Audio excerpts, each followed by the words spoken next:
23rd of November, 2024 at 6:26 p.m. here on Harstine Island, Washington, United States of America. Welcome once again to our cosmic journey.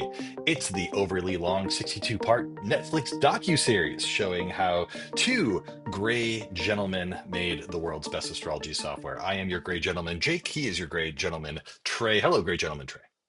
Hello, great gentleman, Jake. And I just I don't feel like you're really a great gentleman though. Like you're a fake great gentleman. You have like a little bit of gray.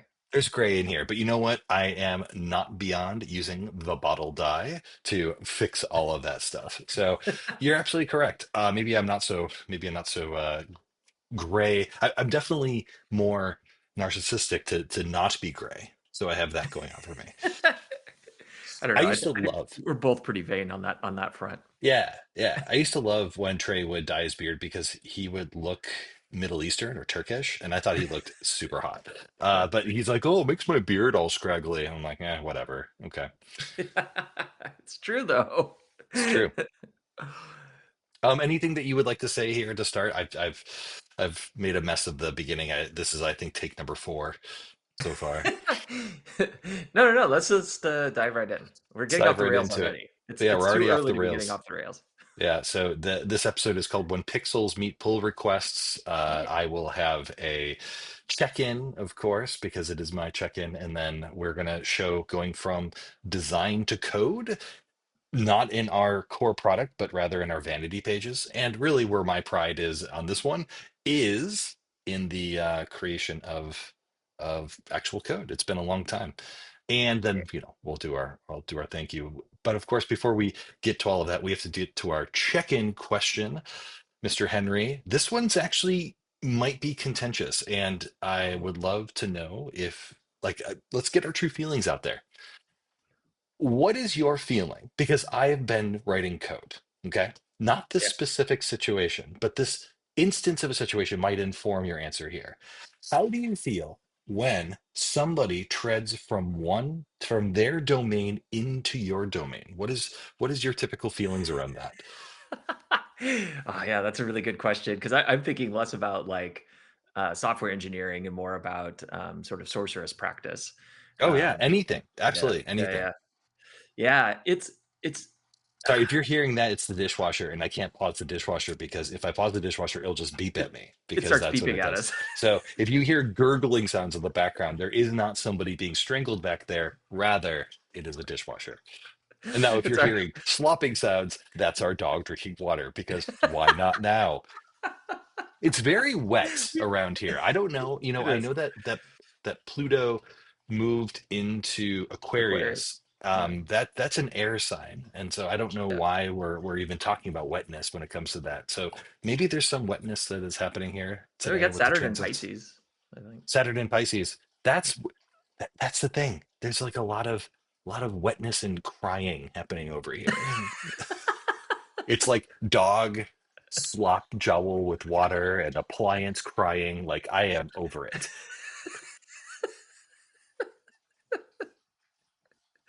Anyways, back Anyway, back to the back to the back check-in to the question. check-in question. So how do you feel when somebody moves from a domain that is not theirs into your domain? And like how do you deal with that? Yeah, I've been trying to deal with it.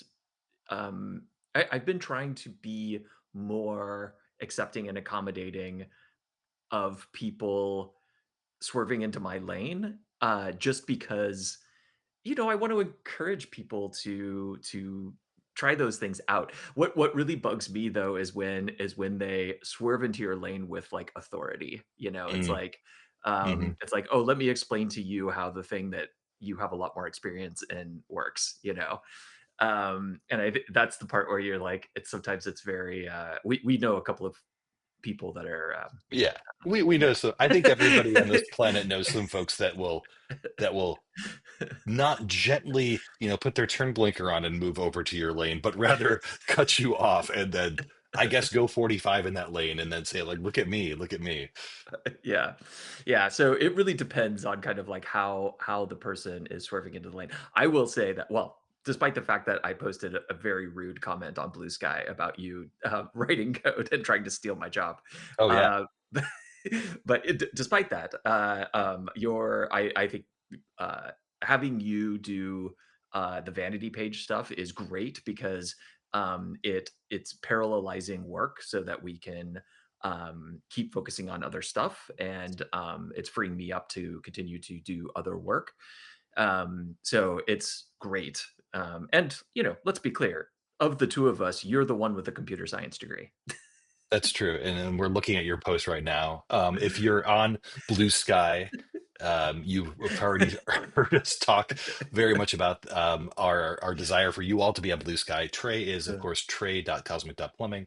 I am jake.cosmic.plumbing. So get your butts over there. And Yeah, yeah, I think BlueSky won. I think the so far since it's winning, I would yeah, say. since we talked last, well, I think I was reading something about how basically there's kind of like a, when it comes to social network things like this, there is a user, there's a weight that comes from having a certain number of users that makes it then very difficult for you to not be like one of the top players, because Mm, the way that social networks work, of course, is that the more people that are in them, the stronger that they are. And so there's kind of like a mathematical number of users where you're probably going to be good for a while. yeah.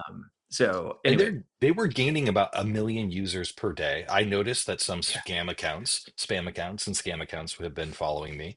I have since blocked them or reported them. I was like, I don't need your weird GoFundMe fundraising scams. I don't really need this weird like no filter chat GPT keeps like liking my posts and then like following me and unfollowing me. And I'm like, you have to go. I don't yeah. need, first of all, I very rarely need ChatGPT for like, I mean, I need it, but like I need it for like very tactical questions, like specifically around code right now. That's what I'm using it for. Yeah, yeah. But I certainly don't need it to not have a filter. Like all of a sudden it's just like F bomb, like okay, like I get it. Like I just want the Elixir code. I don't need a bunch of F bombs in there.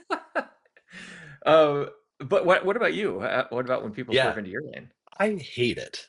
Hate it when people swerve into the design lane. I've got a couple lanes here. So I have a design lane, a librarian lane, a OUXer lane, and I don't know, gay woke mobster lane. I don't know. I don't think that's a lane that I care much about.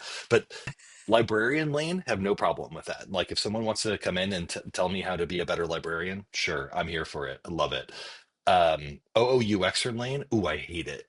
I can't stand getting feedback from folks that are like, well, actually, if you wanted to do really good, like comprehensive connections here, and I'm like, uh-huh, uh-huh. And all I can think to myself is just like, I just wish I had a voodoo doll of them and I was just stabbing their eyes. And I'm like, shut up, shut up, shut up. And honestly, like when people start doing design and then it's the same thing that you said, right? You have to be very open and welcoming and accommodating because there are people with genuine passions that want to do things.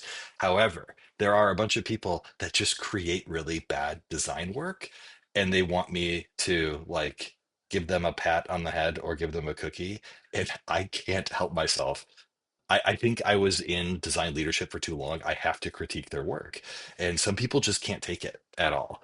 Um, yeah, I don't know. I've been really working on like how to give succinct critique in 300 characters or less through Blue Sky for folks that are putting design work out there. People have been seemingly appreciative. They haven't blocked me. They haven't called me terrible names yet. So you know what? Maybe it's all good there. But I hate it. I can't stand it. And really, the only reason that I would get into kind of like certain magical practices is to torture people who go into my lane. That's it. Curse work. Curse work. That's my magic right there. You know what?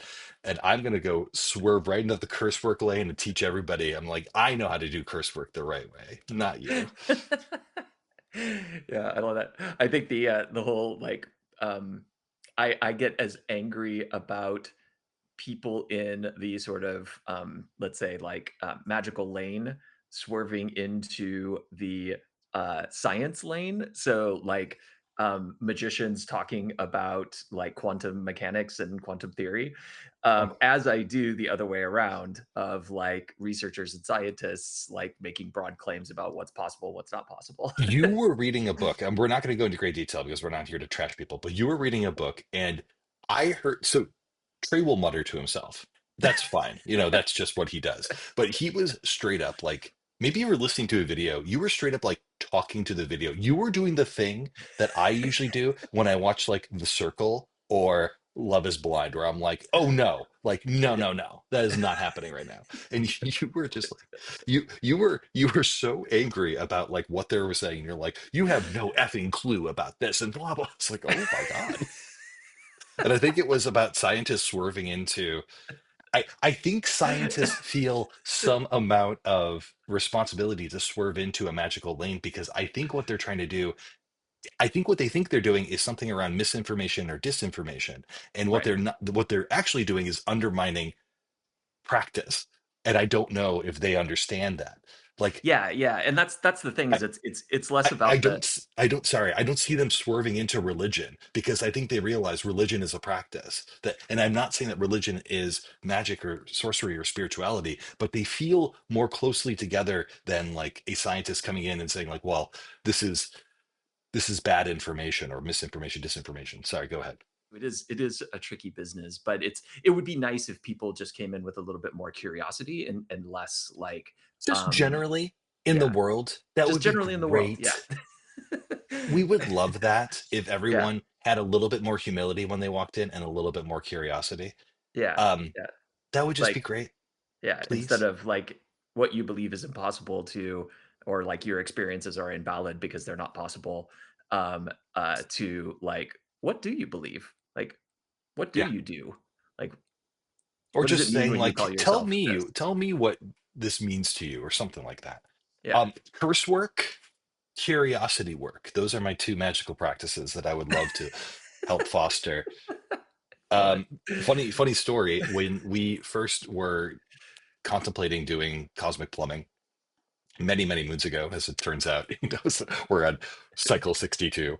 Um, we had a conversation with our good friends in Berlin, and the first thing that we had to do is we had to say like, okay, we're going into astrology, but we're not anti-vax. The first thing, Totally. just because you are building astrological tools, or that you might even practice astrology, does not mean that you don't believe in science. Yes. Yeah, They can both coexist. they could both coexist. Though in the way that I tell this to people who are like businessy and like more corporate and think about like, they're like, well, astrology is a ridiculous practice and whatever.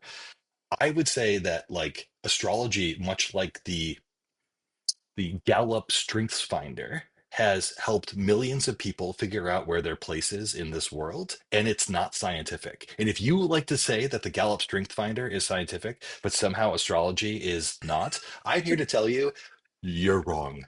Yep. So, anyways, good check-in. Lots of big feelings. I figured Lots that of there would big be feelings. big feelings. Big feelings on that one. Let's Wait, talk a I little. have one more big feeling on it. Can I do one more Come big on, feeling? one And more then big you can, feeling. Give me.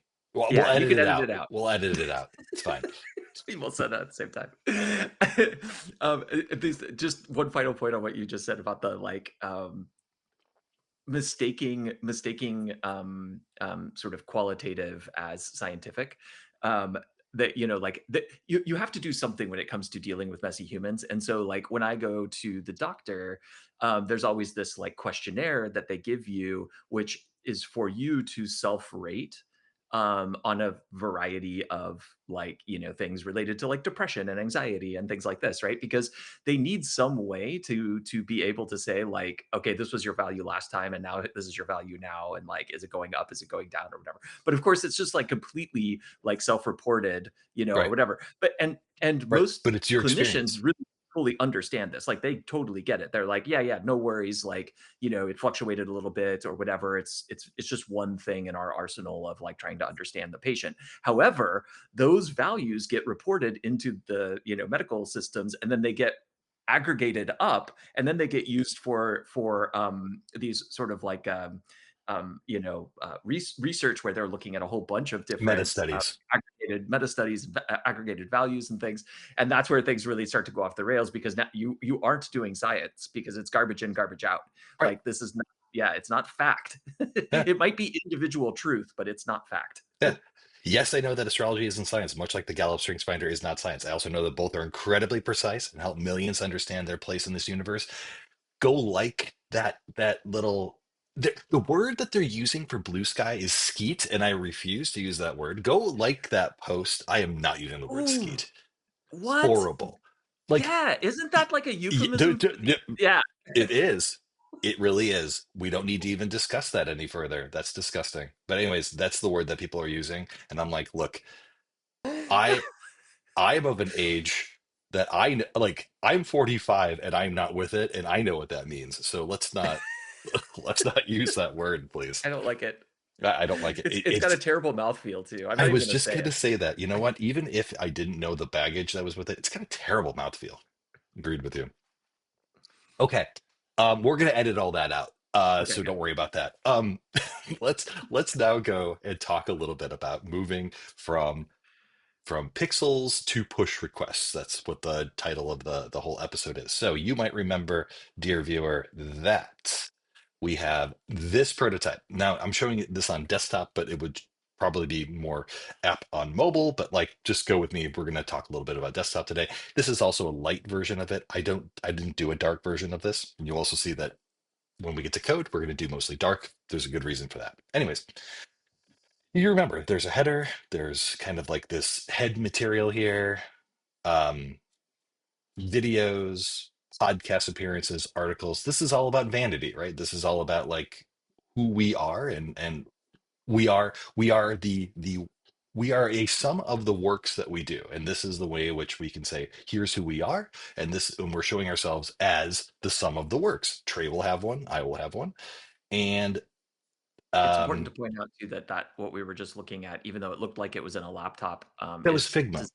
that's Figma. It's just design. It's It's just design. That's just not a design. real one. That's not code. That's not real. So just remember, code is real. Design is fluffy, fake BSery. This is, and anyone can do it. And feel free to just go to Just Figma and start designing and show you know what? me how to be a good Just designer. comment on this video about how Jake is not doing design correctly. Yeah. Well, certainly comment that I don't have a design degree, and so therefore I can't be a designer. I love that also. I love that for me. So, so uh, if I now transition to the code, so how Ooh, can I prove that's code? Look, the code. It looks code cody.